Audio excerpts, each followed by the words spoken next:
and welcome to part 59 of my report on the McCarrick Report by Patrick Parson.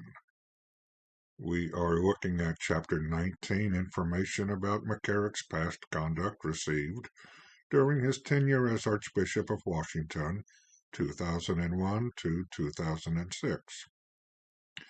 And today we will finally finish with Part B, McCarrick's public revelation of a prior anonymous accusation and journalists' investigations regarding the beach house, April to May 2002. A list with the names of 7 former seminarians who were allegedly abused by McCarrick has been making the rounds of different reporters. But there is one little fly in the ointment. No one on the list is talking. In fact, some people on the list even say nothing happened. Now, the reporter who had given McCarrick's spokeswoman the list, David Gibson, called everyone on the list, but only got non-responses, declinations to speak, or denials that anything had happened. His lack of success led him to consider the investigation to be at a dead end.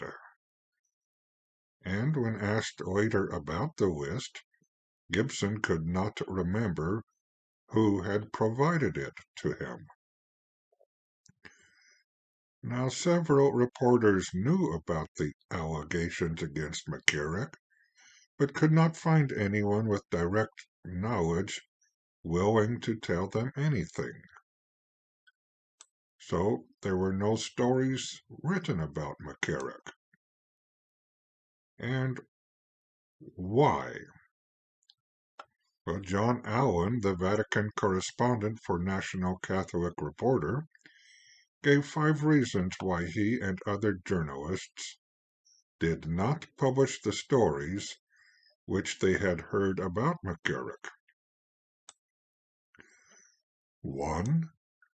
The church is full of people using gossip to trash each other, and McCarrick definitely had a share of enemies, so there were good reasons to be skeptical, unquote. Well, that brings up some interesting questions. Why did McCarrick have enemies, and who were they? But the report does not cover any of that. 2. A reporter generally has to have more than second-hand hearsay, and it was always second or third-hand information regarding the beach house. You have to have actionable intelligence. If someone had come to see me with solid information, I would have pursued it. Number 3. McCarrick was a newsmaker. The problem for journalists, all journalists, is that we are invested in treating our sources as important. To sell news, which is what we do,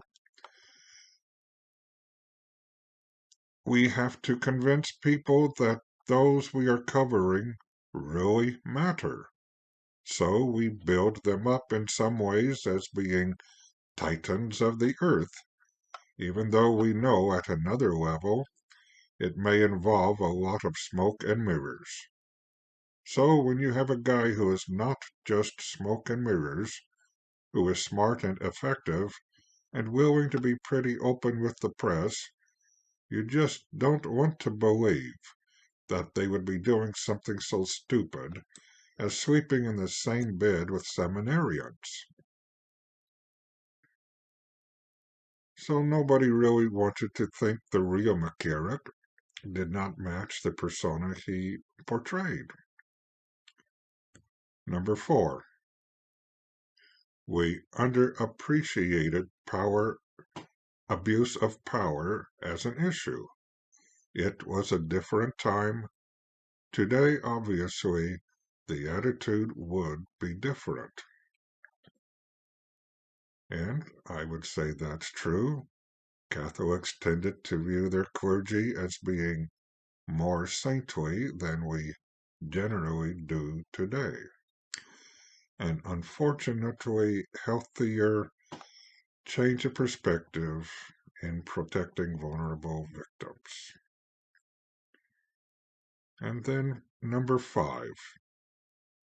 If you go after somebody like this, especially a cardinal, you lose him and probably any of his friends as a source.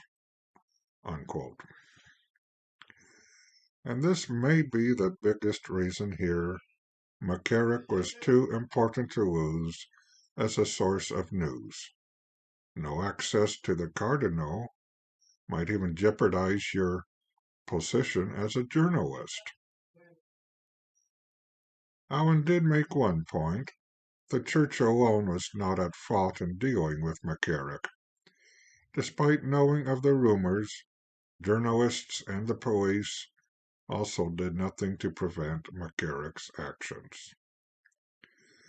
But we know that each of us is responsible for our own actions and will be held accountable for everything we have said and done in this world.